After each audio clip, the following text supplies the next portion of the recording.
Bom, hoje nós vamos falar, o tema da aula de hoje, sobre grupos étnicos e fronteiras, tá? Não vou falar de fronteira no sentido político-administrativo, como, por exemplo, vocês entendem fronteira como a divisa entre Brasil e Paraguai, Brasil e Bolívia, Brasil e Argentina, que são as fronteiras mais conhecidas para nós que estamos aqui na parte sul do Brasil, tá bom? Mas também existe um tipo de fronteira, certo? Que é a fronteira cultural, a fronteira étnica, a fronteira entre povos e entre pessoas. E essa fronteira, muitas vezes, ela é invisível, tá bom? Então, nós vamos ver essa relação entre grupos étnicos e fronteiras, tá? Vai cair na nossa próxima avaliação esses dois conceitos. É importante que vocês saibam diferenciar esses dois conceitos e saibam o que é esses dois conceitos. Mas antes disso, eu queria recapitular com vocês, porque eu acho muito importante no primeiro ano,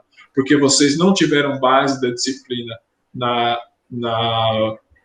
no ano passado e também não tiveram no ano anterior, porque vocês estavam no ensino fundamental, muitos de vocês, né?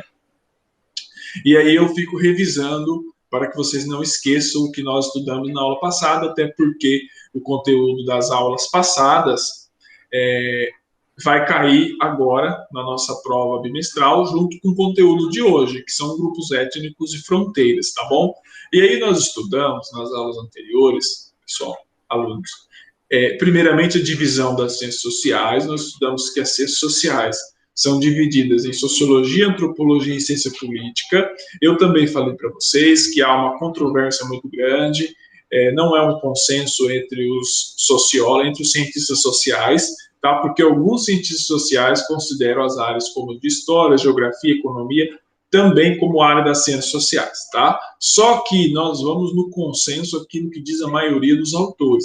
E a maioria dos autores, e também é o que fundamenta o nosso livro didático, é que a divisão das ciências sociais ela está entre sociologia, antropologia e ciência política. A ciência política estuda bastante as relações de poder, as políticas públicas, os comportamentos eleitorais. A antropologia estuda bastante os grupos étnicos, os povos, a questão cultural, e a sociologia estuda bastante as relações do ser humano na sociedade, as suas interações. A sociologia cuida muito da questão urbana. Lembre-se que eu falei para vocês no surgimento da sociologia, que a sociologia ela é uma ciência que surgiu para explicar a urbanização que estava ocorrendo na Inglaterra e França, maiormente, em razão, por conta da Revolução Industrial. Existe um ramo da sociologia, que é a sociologia rural, tá bom? Mas a sociologia é basicamente uma ciência urbana, tá? Nós estudamos a diferença entre essas três áreas do conhecimento, tá lá nas postagens anteriores no Google Sala de Aula. E na aula passada, basicamente na última que nós tivemos, nós estudamos os métodos de pesquisa social, e são basicamente dois métodos, existe mais, que são variantes desses dois métodos principais, tá bom?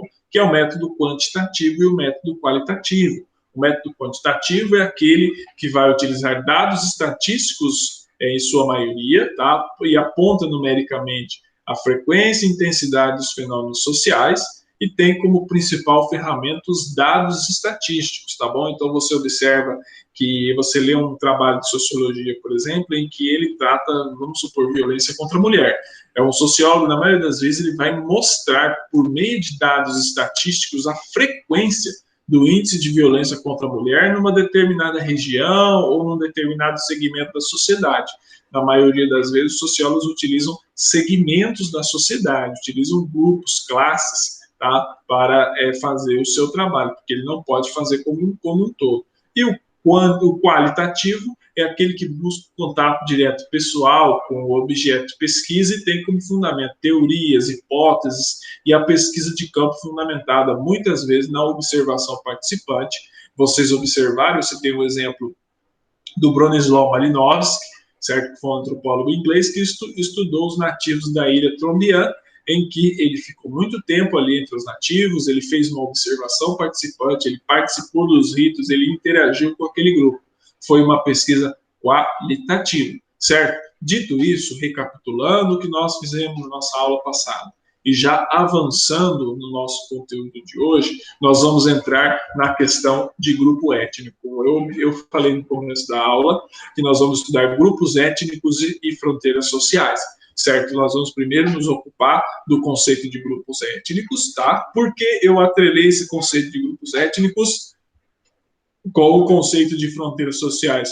Porque os grupos étnicos, eles costumam construir fronteiras sociais, com fronteiras sociais em relação a outros grupos étnicos. Tá? Então, para o Barth, que é o Frederic Barth, que eu utilizei como um dos antropólogos que mais se ocuparam desse assunto de grupo étnico, houve outros, mas nós só vamos estudar o Barth em decorrência das limitações que temos na nossa disciplina, na ambição que nós temos, que não é esgotar o conteúdo, abordar o conteúdo de maneira profunda, tá bom? E o Barth vai dizer o seguinte, se atentem bem a isso, alunos, os pontos que o Barth considera para que determinado grupo, determinada população seja considerado um grupo étnico. E ele fala o seguinte, ó, uma população que ela é um grupo étnico, ela se auto-perpetua do ponto de vista biológico, ou seja, ela se reproduz, seus membros se reproduzem entre si.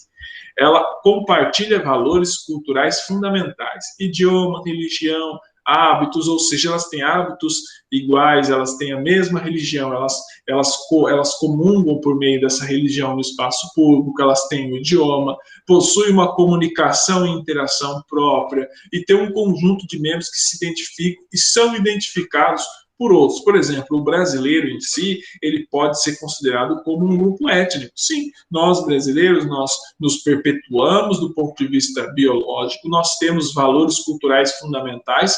Você pode dizer, professor, mas essa cultura varia bastante. Sim, mas nós temos alguns valores culturais que eles são fundamentais e são universais no Brasil, por exemplo. Eles estão espalhados pelo Brasil. O idioma é um deles. Eu sei que existem nuances quando eu estou falando de uma nação tão grande e complexa como o Brasil, vai existir variações. O idioma que é falado, por exemplo, aqui não é falado da mesma forma na Bahia, por exemplo, mas é o mesmo idioma. Nós temos o cristianismo, que é uma vertente das religiões cristãs, como as hegemônicas aqui, nós temos nossos hábitos. É claro que os hábitos, eles variam também, mas nós temos uma comunicação, uma interação, e nós nos identificamos, e somos identificados por outros. Por exemplo, nós nos identificamos como brasileiros, muitas vezes. Eu sei que tem as variações regionais, né? Um baiano vai se dizer baiano, um sumatogrossense vai se dizer sumatogrossense, mas quando, por exemplo, um baiano, um sumatogrossense vai aos Estados Unidos, ele vai ser identificado pelo norte-americano não como baiano, como sumatogrossense, vai ser identificado como brasileiro, ou seja, o grupo étnico, o povo, a população brasileira. Ou seja, nós temos sim um conjunto de membros que se identificam e nós somos identificados por outros povos, certo? Quando nós vamos, por exemplo, em Portugal não chama o gaúcho de gaúcho e o paulista de paulista. Ele chama o indivíduo de brasileiro. Ele fala, esse é um brasileiro, ele fala. É um brasileiro, ou seja, nós temos um conjunto de membros que se identificam entre si e são identificados por outros. Então, em linhas gerais, o Frederic Barth, ele diz que o grupo étnico é uma população que tem essas características que eu acabei de citar. Aí você pode falar, mas professor, e as fronteiras? Diferencia para nós o que são fronteiras sociais. Tá bom? Falei o que são grupos étnicos e agora eu vou falar o que são fronteiras sociais. E eu tomei a definição do sociólogo Alan Johnson, tá?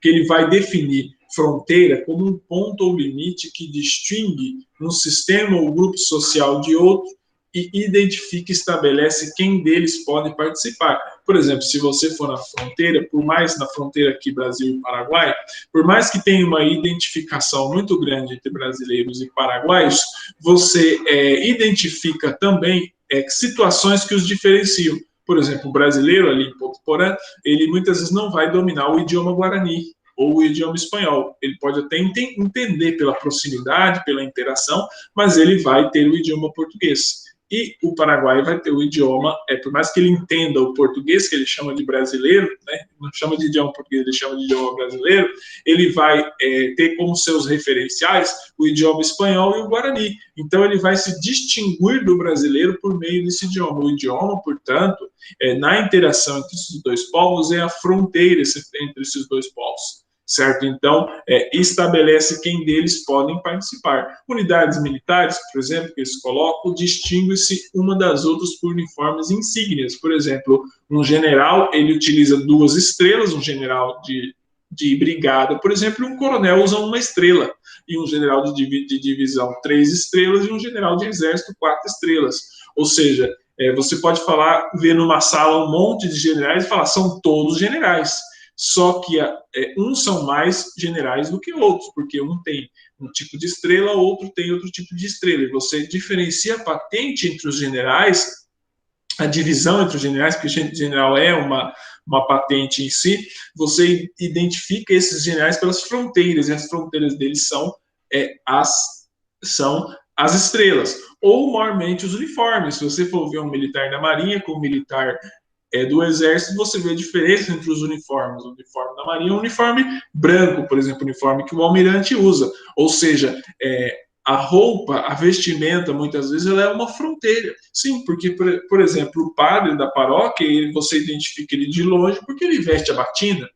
Um fiel comum, ele não veste uma batina, ou seja, a fronteira, ela muitas vezes, na maioria das vezes, elas são coisas que são utilizadas para nos identificar ou para nos diferenciar na sociedade. Muitas vezes, essa fronteira, ela demonstra a posição que nós ocupamos nessa sociedade. Eu citei o exemplo do padre, por exemplo, ou o uniforme que vocês utilizam na escola para distinguir vocês dos professores. Vocês são estudantes, vocês estão de uniforme, os professores estão com roupa civis, com roupa comum. Em um tribunal, isso também acontece, isso são fronteiras.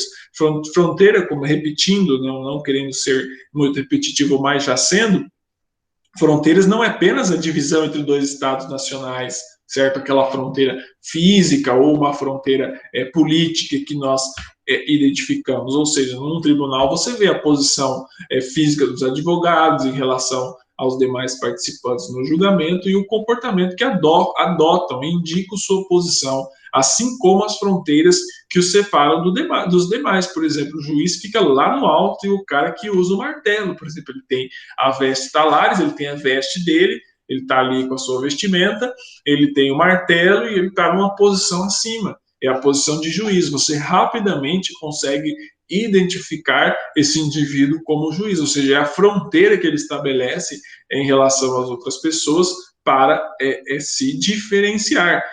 E as fronteiras étnicas, segundo a definição do próprio Friedrich Barth, que nós utilizamos mais cedo, ou seja, grupos étnicos e fronteiras étnicas, ele vai dizer o seguinte, se um grupo ele mantém a sua identidade quando seus membros interagem com outros, disso decorre a existência de critérios para a autodeterminação do pertencimento, assim como as maneiras de assinalar esse pertencimento ou exclusão. O que ele está falando de fronteiras étnicas, por exemplo? Vamos supor, vamos aqui na reserva indígena de Dourados, vocês vão perceber uma fronteira étnica muito grande ali de entrada entre nós e os indígenas, por exemplo. Os indígenas se comunicam, muitos deles lá, pelo idioma guarani. Eles se comunicam pelo idioma guarani. Ou seja, o idioma guarani é o que dá determinação e pertencimento para o indivíduo ser um guarani. Muitas vezes o cara ele é biologicamente da etnia guarani ou da etnia kaiowá, mas ele não, por conta dele ter sido criado fora da aldeia ou não ser ensinado o idioma guarani, ele acaba não aprendendo. Ou seja, ele não tem essa fronteira étnica, esse pertencimento, porque ele não tem algo que é usado como um pertencimento, que é a questão do idioma guarani. Ou seja, fronteiras étnicas, elas são muitas vezes construídas como uma forma do grupo étnico se autoafirmar. O exemplo do Guarani, que eu estou falando mais uma vez para vocês, é isso.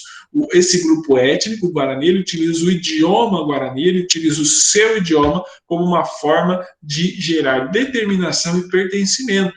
Vamos supor, vou citar um exemplo para vocês. Se vocês entram numa comunidade de jovens, Para que vocês entrem em determinada comunidade de jovens, você precisa falar a língua deles, uma língua mais informal, você precisa conhecer as músicas que eles gostam, ou seja, porque senão você não vai ter o pertencimento. Não é apenas de você, para participar desse grupo de jovens, ser jovens, você precisa dominar a linguagem deles. E essas fronteiras étnicas que o Bart falou definem e explicam muitas sociedades. Inclusive, o Bart fala que essas fronteiras étnicas, elas acabam explicando muitos conflitos. Por exemplo, se você for ver a questão ali no Oriente Médio, eu sei que eu estou resumindo, mas no Oriente Médio tem uma disputa muito grande entre o Estado de Israel e o Estado da Palestina. Os palestinos que professam a religião islâmica são muçulmanos, certo? E aí você tem os judeus, os israelenses, que professam a religião judaica. Muitas das diferenças entre eles, é óbvio que tem a questão econômica, tem a questão do petróleo, tem a questão histórica, que não vem aqui a gente entrar nessa discussão, mas a religião é algo que diferencia muitos deles, que constroem fronteiras étnicas, ou seja, o indivíduo, ele professa a religião judaica, é o pertencimento dele ao grupo judeu, e o outro indivíduo que professa a religião muçulmana, a religião islâmica, ele é algo pertencente ao povo palestino, aos palestinos, ou seja, é uma fronteira étnica entre eles. E aqui vocês estão vendo exemplos práticos de fronteiras. A primeira fronteira é a fronteira física que eu citei aqui, certo? A outra fronteira é uma fronteira racial entre essas duas senhoras, que podem até estar ocupando o mesmo cargo, ou uma o cargo maior do que o outro, mas tem uma fronteira racial, étnica entre elas, ou seja, de cor. Se nós estamos falando de uma sociedade, como essa foto aparenta ser, aos Estados Unidos, que é uma sociedade racializada, isso faz muita diferença. E aqui, na última, nós estamos vendo uma mulher muçulmana, uma mulher ocidental. Uma usa biquíni, mostra o corpo, mostra a barriga, né, sem pudor nenhum numa praia, e a outra ela não pode nem ver, ou seja, é uma fronteira étnica de costume entre essas duas. O que é normal para uma, né, é vergonhoso para outra, e o que é vergonhoso para uma é normal para outra. Por exemplo, essa que está de biquíni, ela pode achar ser vergonhoso sair, por exemplo, com uma burca, com essa vestimenta das mulheres muçulmanas.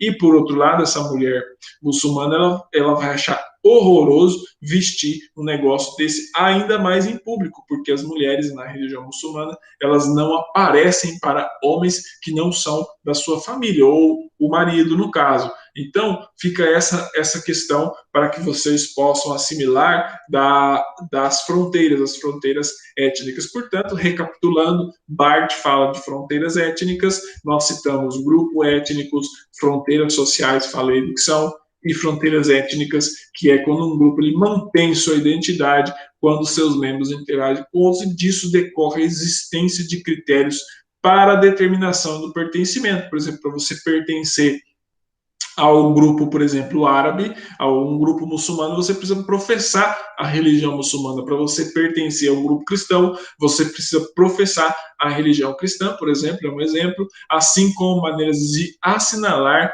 esse pertencimento ou exclusão.